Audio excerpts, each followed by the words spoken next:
Hello everyone, it's DuskFairy07. Today we are playing NAYA Delirium Energy. So in this build we get to play the usual energy stuff like God of Souls, Ocelot Pride, Static Prison, Galvanic Discharge. But we also get to play a small Delirium package. We got Fear of Missing Out, Tarmogoyf, great in the Delirium deck. So we got a lot of card types in this build. And Malevolent Rumble is a card that helps us get there easier. Okay, so only 2 Rumbles in this build. I started with 3, trimmed to 2. I liked having 2 the most. This build doesn't want to really waste time like playing Rumble on turn 2. If you perfectly want to play this on turn 3 to enable double spelling, and there's a lot of 2-drops in this build, and you can double spell very easily with Rumble on turn 3, play Rumble, trigger God of Souls maybe, then play either Raptor or Goyf or Fear with the leftover mana.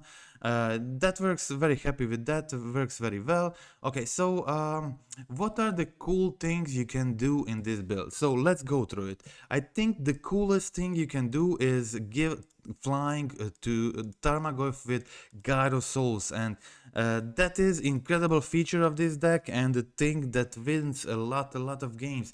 And if you compare that with Arena of Glory giving haste to Tarmogoyf, you can get some really surprising wins. So Arena of Glory works great in this deck with a lot of creatures. So it's specifically great with Tarmogoyf and with Fear of Missing Out, granting additional combat phase. Okay, so also of course works great with Flage and Traptor as well. Okay, so so other great thing you can do in this build, which maybe isn't that obvious at first, that this is Urza Saga deck, and Urza Saga makes constructs, which is a token, and Ocelot Pride doubles all of your tokens you made on the end turn trigger. So you can sometimes make a construct with Ocelot Pride on the field, and you have 4 Ocelots, so that will definitely happen. And you can end of turn just create a cat and then also create a construct token, and you know that how big can these constructs grow very early. So yeah, that is very cool thing there. Also Malevolent Rumble digs permanents in the yard, and one of these permanents is Flage. So Rumble putting Flage in the yard is often like very strong, especially since you can pick up a land with Rumbles and be very close to hard casting Flage, from evoking Flage from the yard next turn after you play this. So that's another very strong play. In addition to that, we get to do usual stuff with Wrenn 6 getting back the Urza Saga, being a little bit more grindy, and the Raptors and the fears of missing out. When you have Wrenn on the field or 0 cards in hand, you can return a land, then discard that same land and get some more useful card with fear of missing out. So very great synergy in this build, everything works well together. I decided instead of 4 discharge, put 1 Tarfire. Tarfire helps with Delirium, it helps grow the Tarmogoyf, and it's pretty decent in the energy meta, kills all their creatures, so yeah. That's it. Shadow Spear, Soul Guide Lantern, Spriggly Drum in the main, Soul Guide, Pitting Needle, Haywire Might in the side as sideboard Saga targets. Another very cool card in this sideboard is Fiery Justice. Okay, so this this is energy build, and most of energy decks struggle playing the mirror. That is the most common matchup right now. A lot of energy obviously, and there is just no decent sideboard card to put that can sweep the floor, sweep the opponent's board when you're playing energy, because it will also kill all your creatures. But if you're playing Naya, either this version or the version with Rallier and Safi, you can play Fiery Justice. This card for 3 mana basically clears the opponent board. It usually kills like 3 creatures, sometimes even more, and it's very cool card for that matchup. Unfortunately, in this league I boarded it in a few times and never draw it.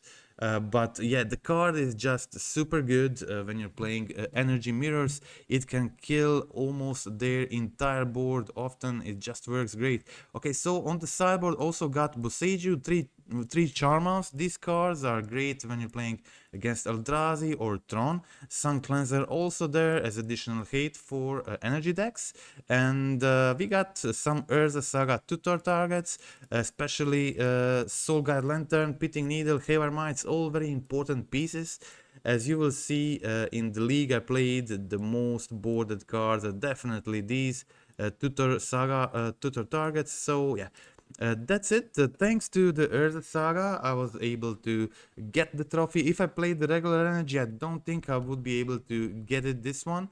Okay, so let's go check out the gameplay, but before that, let me remind you of my dictionary profile. You can find the link for the dictionary down below in the video description. Okay, so the big news on the dictionary is the addition of Dimir Frog's Cyborg Guide. Here it is in the top tier guide tier.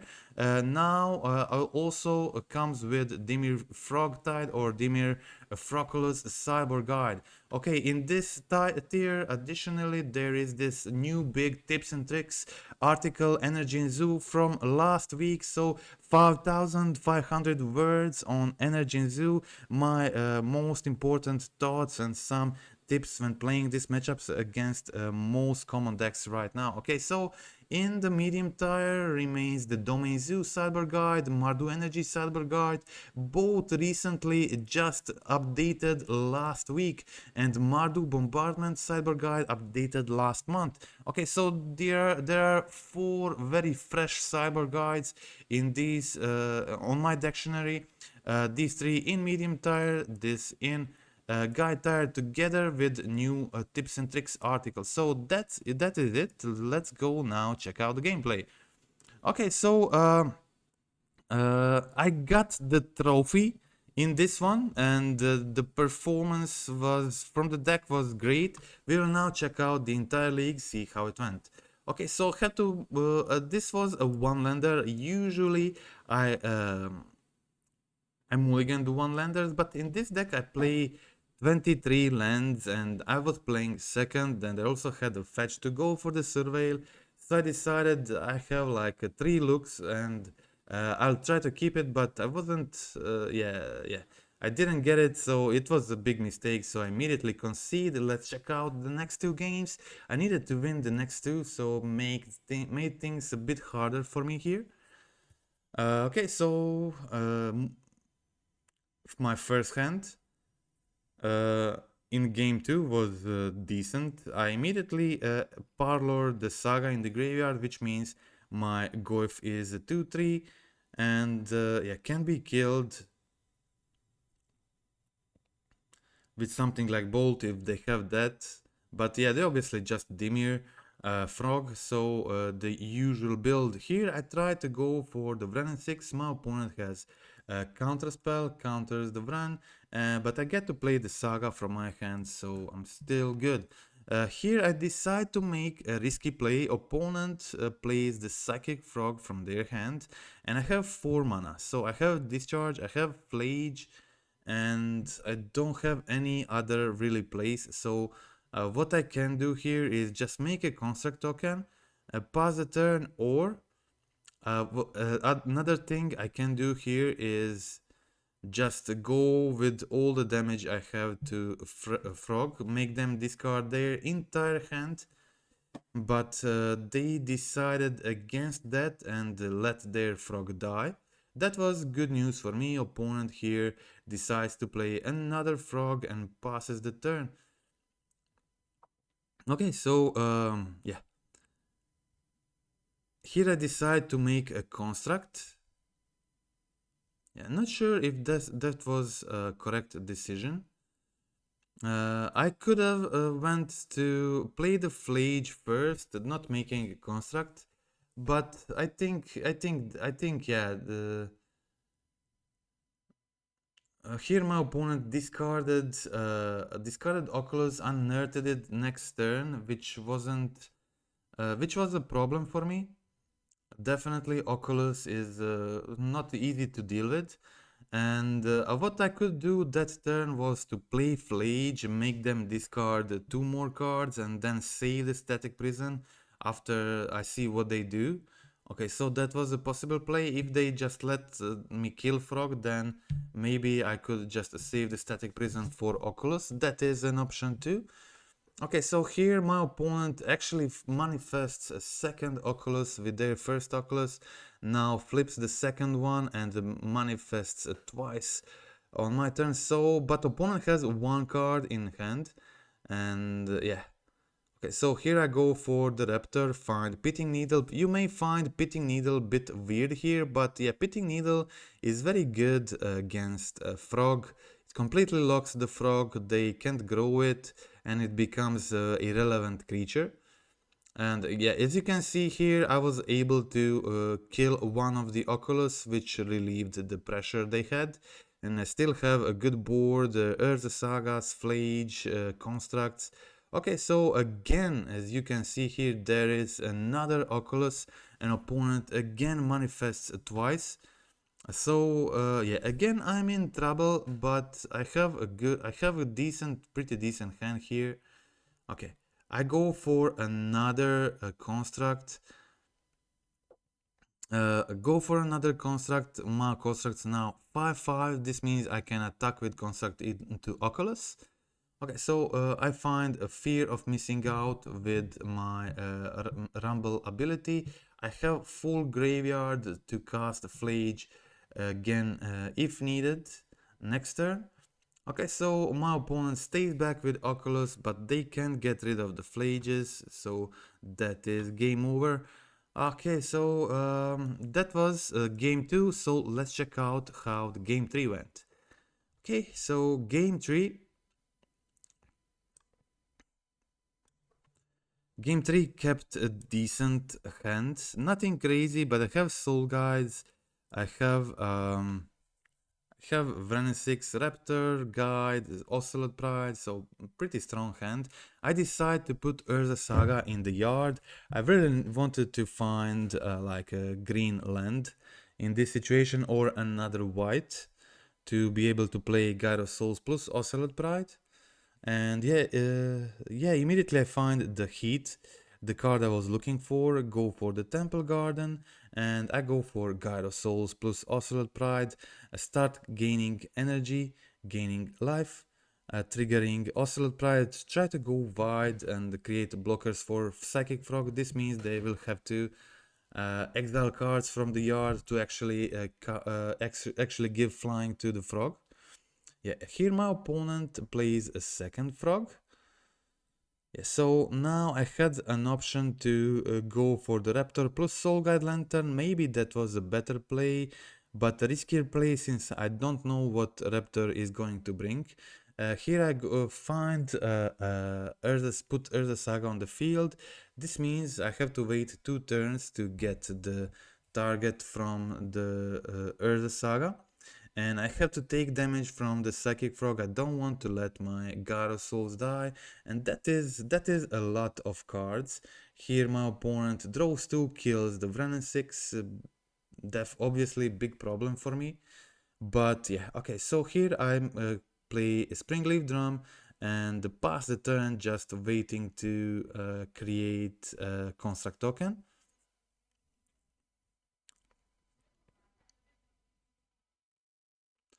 Okay, opponent goes with Psychic Frogs again, and yeah, again I need to let them draw 2. That is a lot of cards. Opponent has 5 in their hand at the moment. Plays the Nihil Spellbomb, passes the turn. End of turn, at least I have enough life. I create a construct token, gaining 1 more, getting energy in the meantime, and I create another construct token, getting another God of Souls trigger, playing now Pitting Needle, very important piece in this game. I played Pitting Needle, naming Psychic Frog. Unless they have sink into stupor, they really can't do much about that. Okay, so here maybe the better move here was just attack with Gyro-Souls, get flying on Gyro-Souls. And obviously, I think my opponent was going for Oculus here, so they have 6 cards in the yard, and I decide to remove their graveyard in their upkeep. Yeah, I felt like they definitely have Oculus, and I really wanted to do that. My opponent plays their third Psychic Frog, and we can see how important was this Pitting Needle here. Okay, so let's see what happened next game. Okay, so I go for start with Amp Raptor. My opponent uses the counterspell, I shock in the Stomping Ground, get a Giganta to hand, and attack with Gyro Soul, so I put some counters on it so I can get it up to 3-4. My opponent finds a push and then top decks another push to be able to attack me for 7 here, getting triple Psychic Frog ability. That is a lot of Psychic Frog abilities. Okay, so I go, my opponent draw 3 last turn, and I'm now in a worse situation, playing Giganta, nothing else I can do here, and yeah. But Giganta is a good blocker in a situation like this. Again, my opponent fills their graveyard enough to play Oculus, so I again use the Soul Guide Lantern to remove it, prevent them from playing Oculus, and yeah, this time opponent doesn't attack, which improves my situation by a lot. And now top deck Flage from the top really changes the situation. I go for the Fear as well, and unfortunately here opponent had the second Bowmaster and they were able to kill my Fear, but yeah, this didn't affect me much. I still have 2 strong blockers on the field, a Goyf in hand, Flage in the yard, so overall pretty nice position for me. Okay, so I'm also on enough life. Okay, so I can play this game comfortably. Opponent here finds Harbinger of the Soul of the Sea, but I have enough mana of every color. I go for start with Rumble, I fill the graveyard for Flage. I also can play Goyf from the hand. Trigger the God of Souls. Goyf is another strong blocker in a situation like this. And I also have enough to play the Flage. My opponent has Counterspell, but it's okay, Flage is still in the yard. I can recast it probably very soon. And I pass the turn with a lot of blockers.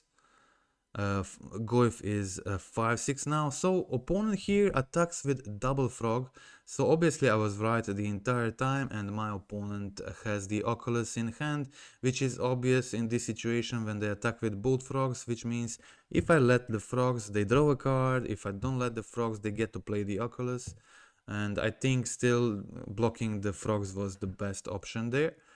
Okay, so I still have a lot of mana here. I play Ocelot Pride, play the Goyf, get some life, get some energy, and put counters on a Goyf, give it flying. It's now really large, 7-8 Goyf with flying, that is bigger than Murktide almost. Oh, and triggering Ocelot triggers, getting a lot more of these, and yeah. My opponent has a lot on the board, but is in a bad situation, and they concede they really can get out of this next turn. Also, another Goyf will have flying, and that will be lethal. Okay, so that is the match against Dimir Frog. Interesting matches in the match 1 against Dimir Frog as always, so let's check out match 2. Okay, so match 2, this time I didn't keep the one lander.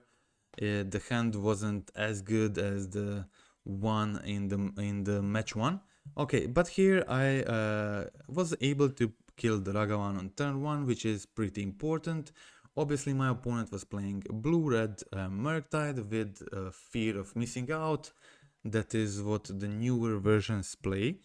Okay, they go for double bubble, I play the second land, pass the turn. Okay, I have multiple options here. Goyf is obviously pretty good in this build. They can only kill it with heat, and they have to get Delirium first. Already one heat in the yard. Okay, so here opponent decides to go bolt face, attacks me with Channeler, gets Delirium, I'm down on 9. That is a pretty good clock. Also, opponent plays a Murktide.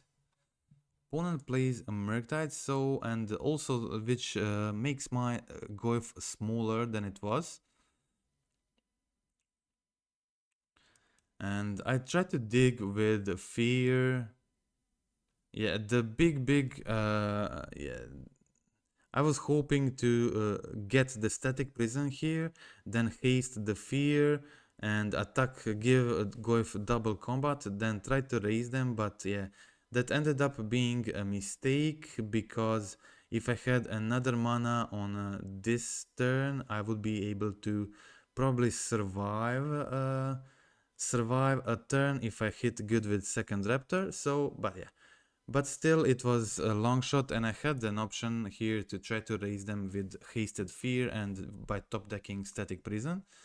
Yeah, that didn't end up well, but yeah. Okay, so that was a loss in game 1, and once again I had to win the next 2 games to get the match. Okay, so let's check out the sideboarding plan against Blue-Red Murktide. As you can see, I didn't change much, don't have much for this matchup, so just Fear and Vren out in this match, and Soul Guides go in to battle their Delirium stuff, Channelers, Holy Heats. Okay, so here I decided to go for the Soul Guide Lantern first, play the Saga, and just start creating these constructs. My Goyf was too small, and they would be able to kill it with bolt, and that was the reason why I didn't want to play the Goyf in that situation. Now Goyf is already a 3-4 on my turn, it will be a 4-5 or bigger, so that seemed much better. Here I create a construct to see if opponent has to kill it. So they're basically completely tapped out. I go for another construct, get a Springleaf Drum, get a Soul Guide Lantern, and remove another card from the yard and pass the turn. Okay, they only have fear of missing out here, so I don't want to crack a Soul Guide Lantern just yet. I let them attack for 4 damage here and tap fear and deal 2 more. My construct is a 5-5. And yeah, I get Urza Saga, which is a decent top deck here. I have multiple plays open, but I decide to go for a Flage. Flage killing fear here seems like pretty sweet. And yeah, I had some options here as well. I decide to stay back with a construct token. And now I decide to take their yard. My opponent finishes my construct with Fire Ice, attacks me for 2 and passes the turn. Still, this is a pretty decent situation for me. I find basic planes, I go for the Amp Raptor, play the Fear of Missing Out, discard Static Prison, and I can also make a Construct. Construct is a 3-3, so pretty decent threat. At this point, my opponent knows that I'm making 2 constructs here and going too far ahead, so they decide to concede. That was a game 2, so let's check out game 3 of this Murktide match. Another Murktide matchup, but first one was Dimir. This one is blue-red. Opponent starts first with Dragon Ray Channeler. I start with Basic Planes and God of Souls. Pretty classic start. Opponent can't attack into God of Souls, which means they probably don't have removal. So I have double Ocelot Pride, so I decide it's best to go into double Ocelot Pride into their counterspell. They didn't have counterspell but had Stern Scolding, so that's pretty similar. Here I get to do 2 Gyro Souls triggers. Opponent plays Expressive Iteration, but exiles only Blood Moon, nothing very useful there. Okay, so I go for a green source. And I play Flage, gaining some life, getting some energy, killing the channeler. Killing the channeler is always good, prevents the delirium triggers. Opponent goes for surgical in response, removes all my Flages, but I'm able to attack with Gyro Souls and Ocelot, put counters on Gyro Soul, so at this point Gyro Soul dodges the Bolt, also dodges the Pyroclasm, which is really important. Opponent dashes Dragawan, and I draw a land from the top, which was a good draw for me here, playing Raptor first, hitting Goyf, that is super sweet. Next turn I can give flying to Goyf, make it really strong, and I play a second one. So go in for another 3 damage, putting my opponent down on 9. So they concede, and that is the match against Blue-Red Murktide. So let's check out match 3.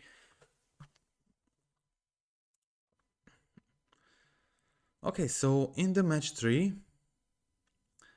I kept a decent hand, so have 2 lands, Pride plus Gyro Souls, go for 2 removals, it's as good as it gets basically. I decide to leave Traptor on top, that is another strong draw in this situation. Okay, so basically you always go for Sacred Foundry plus a Temple Garden, that is your favorite choice of lands in this build. Okay, this time we are playing against Boros Energy. Opponent plays Raptor into Ocelot Pride. I go Gyro Souls, Ocelot Pride, Static Prison, get 3 energy and double combat with Fear of Missing Out, getting 2 counters on Fear. That is 8 damage, that is a lot of damage. Okay, so I go for Rumble here. Rumble also creates Eldrazi spawn token, triggering Guide of Souls, which is pretty sweet interaction. Play the Goyf, but yeah, opponent concedes here. It's I have too much stuff on the field. I have and they probably didn't have much, no good top decks for them, so opponent concedes. That is game 1. Let's check out game 2. Goyfs actually play very well against energy. You would be surprised actually how well it plays out. Okay, so here you can see my sideboarding plan for the Boros matchup. 1 Ocelot Pride, all Fears, 1 Tarfire, Rumbles, Wrenn 6 Arena of Glory go out. So as you can see, that is a lot of cards, because I have a lot of my big part of my sideboard dedicated to beating Boros Energy. As you can see here, I let them connect with Ocelot Pride and don't want them to bolt the Sun Cleanser. So I go for the Springleaf Drum.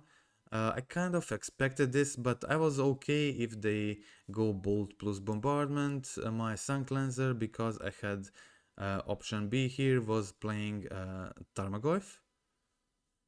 Unfortunately for me, Tarmogoyf was still only a 3/4, and that was enough for them to kill it with Flage plus Goblin Bombardment sec. Okay, but that's okay, I'm still in a decent position. I find a Soul Guide Lantern. It's so sweet how well the Saga plays against opponent's Flage. So just you tap a mana, get a mana in your pool, exile Flage, and you still have this Soul Guide on the field, which you can use to draw a card or whatever. Here I make a mistake. I should have went for the Static Prison first. And yeah, I completely forgot that they will sack their creature in response to my Flage ability, so I won't be able to trigger the Ocelot Pride. Triggering Ocelot Pride can be can be definitely helpful. And yeah, unfortunately didn't trigger it, but yeah, it didn't cost me much. At this point I have Plage in the yard, and I only miss one land to play it from the yard, and then it will be a big advantage. And the Flage is what usually wins this energy mirrors. Okay, so here I find Vren 6. I put Saga on the field. The next turn I can get another land to replay the Flage if I want, or just make a construct with Saga, whatever. Okay, opponent finds a Ajani, flips a Ajani with bombardment, pluses the Ajani up to 5 counters. But yeah, I find Arena of Glory, play the Flage from the yard, give it haste, and that is when my opponent concedes the match on the hasted Flage. That is usually too strong in the mirror. Okay, so that is it. That is match 3. So let's check out match 4 of this trophy league. Great run for a NAYA Delirium Saga Energy, whatever you want to call it. Okay, so keeping a decent hand. My opponent obviously playing a Zoo, and they got a great start, Ragavan plus Leyline of the Guild Pact, and I was able to discharge the Ragavan, and my hand was decent with Fear, Saga, Static Prison, but yeah, I was basically pretty lucky that my opponent didn't find their second land, and at the moment they did find it, I was like really ahead a lot. My opponent did get to use their mana, kill both of my creatures, but I still advanced my board state a lot here. Opponent plays Nakatl, still no land for them. I just killed the Nakatl, and on my turn I use the Static Prison to take their Leyline of the Guild Pact, make a construct token, trigger the Gyro Souls, and now my opponent doesn't even have the full domain, and they concede. So that is the game. Let's check out game 2 against Domain Zoo. Okay, let's also check out the sideboarding plan against Domain Zoo. As you can see here, I didn't bring in the Fire Justice because the Fire Justice in this matchup is mana negative, because usually I have to use 3 mana to kill a single creature, which is not worth it. Also, Tarfire misses most of their creatures, so I removed that too. Trimmed 1 Pride, 1 Fear, 1 Vren 6, and yeah, some stuff to bring in, as you can see, bring in Havar Might, bring in another Soul Guide Lantern, and yeah, that's mostly it. Havar Might kill their ley lines. Soul Guide Lantern, just a second Soul Guide Lantern to get their a Flage if they play it, but the opponent had very good start here. A couple of times I tried to double block, but both times they have a bolt, and I was too low on life and did not have a good plan to survive here. I have to go down to play more of my spells, and there's nothing I can do here. I concede, so that is very quick win for Zoo in game 2. And but it's much easier to play on the playoff course with energy against Zoo. It's very dice roll dependent matchup, as you can see here. And yeah, as you will see here, it goes so much easier when you are on the play. Okay, so here started with tapped Arena of Glory. Opponent goes for Varnacatl. I go for Raptor on turn 2, finding Ocelot Pride. So at this moment I have 2 creatures with first strike, and opponent uses Tribal Flames to kill the Ocelot, goes in 4-3. But as you can see here, I play Gyro Souls into Raptor, into Galvanic Discharge, into triggering the Raptor with Gyro Soul's ability. Opponent now yeah, I still attack them for 7 this turn, exiling their territorial Kavu. Opponent again uses Tribal Flames to kill a creature. I go for Ocelot Pride, attack them down to 1 life, and I went too wide for the zoo to deal with this. Unless they have Pyroclasm, it's game over, so they don't have a solution, and that is it. So let's check out, yeah, that is actually the entire match against Zoo. So now it's time to check out the final match, the trophy match I played against Mono Blue Tameshi Belcher. This is a new deck, Tameshi Belcher, that is playing a classic Belcher strategy, but uses mostly blue disruption to prolong the game until you can use the Lotus Blooms or the Tameshi combo with Lotus Blooms to gain enough mana to go for the Char Belcher combo on the same turn. Okay, here opponent goes for the trainer, and in the main I don't have any hate for them. I only have a clock, and I can hope for them to play Char Belcher for 4 mana and then try to activate it next turn. Then I can use Static Prison on it, of course. Yeah, but I don't have basically any interaction here. I go for the Guide of Souls, attack with Fear, and yeah, they're just on 12 at the moment. So I go for the Tarmogoyf, trigger the Guide of Souls, pass the turn, and yeah, opponent end of turn goes for Veer of Invention. And that was, since they had another Lotus Bloom resolving next turn, they didn't even need the land to go for the Char Belcher. I know they have Char Belcher because they found it with Thunder Trap Trainer, so that is a game over, nothing I can do here. Opponent just goes for, they also have Tameshi, so they went for Tameshi first, make a bunch of mana, and kill me with Char Belcher, so yeah. That was it, so let's check out game 2. Obviously game 1 is very hard for me because I don't have anything to battle their combo, but postboard it's another story. Actually in game 2 I forgot to sideboard in the Soul Guide Lanterns. Soul Guide Lantern is important for their Tameshi combo. So I didn't bring that in game 2, but I brought in Havar Mites and Pitting Needle. Also, I think I did big misplay here. You will see. I had started attacking with Ocelot Pride, and I made 2 tokens here. Going wide in this matchup can end the game very quickly. I just play Urza Saga. On turn 2, Urza Saga gives me the solution for their combo. Here I go for the Fear. They have a Disrupting Shoal in this situation to counter my spell, so I don't do much this turn except make another construct token, attack them for 3. Opponent shocks in down to 13, and yeah. I have multiple options here, but I decide to make a construct. Opponent goes for Veer of Invention, in response finding the Lotus Bloom.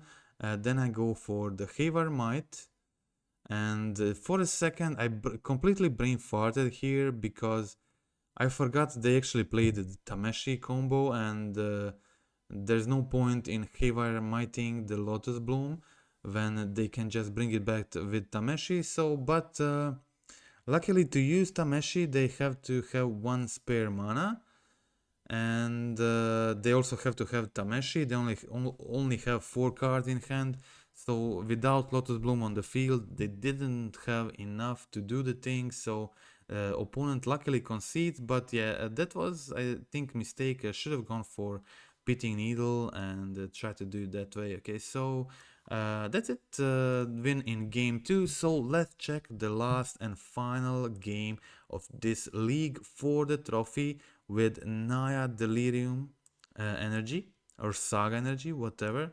a pretty good hand, but I don't have any disruption, but I do have this Urza Saga, and that is the reason why I played the Urza Saga on turn 1. If I play it on turn 2, it's not fast enough to prevent them from comboing on turn 4, which is usually the turn when they combo off. Okay, so here I go for another land, so now I can play some spells, try to find something relevant, start attacking, put the clock on the field, start pressuring them, play a double raptor, opponent goes for a Falagi and puts Disrupting Shoal into their hand. They did not choose. Okay, so here I find Pitting Needle, this time names Charbelcher, and I go for Fear of Missing Out after Guide of Souls. Opponent blocks 2, goes down on 15. On their turn, they play double Unable to Scream.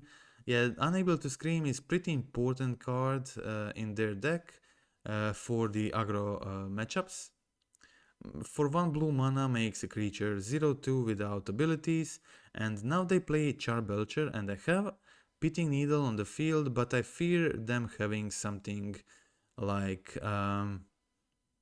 Sink into Stupor or some Echoing Truths or whatever to bounce the Pitting Needle and win on their turn. So I use the Static Prison and exile their Charbelcher. They play another one on their turn, but on my turn I kill their blocker for Goyf and finish them off. So that was the last one, and the Pitting Needle was the big difference here, which allowed me to win this one. And yeah, a Pitting Needle plus Havar Might, of course. Both of these cards are good against them. And that's it. That is the entire league. I hope you like the league. Hope you like the gameplay and the deck. Friendly reminder for the end to click like, click subscribe to the channel. A lot of you still not subscribed.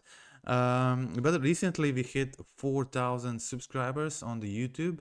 Okay, so write down below in the comments your thoughts about this build. Do you prefer Naya Saga or do you prefer Jan Saga from the other day?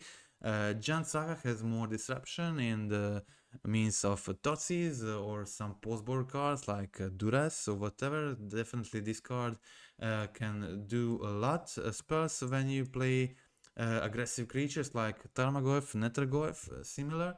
But in this build we got the most powerful combo in the modern right now. Ocelot Pride plus Guide of Souls and these effective removal spells. Galvanic Discharge, Static Prison is so amazing right now. It does so much. It does really so much, especially in this deck.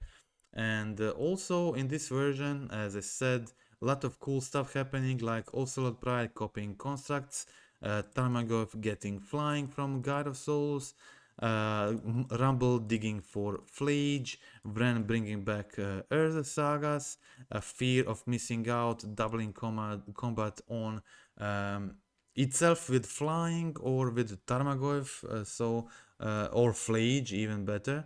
And Fiery Justice on the sideboard is like really sweet piece that is really good sideboard card against energy decks, dealing 5 mana divided as you choose among any number of targets, and this will kill a lot. This will kill a minimum of 3 creatures when you play against energy for 3 mana. That is crazy value, and this is a card that will win you games against the deck, so definitely something worth trying. And you can play it here, you can play it in my other Naya energy build, playing Renegade Relier Safi combo on my channel like a month ago.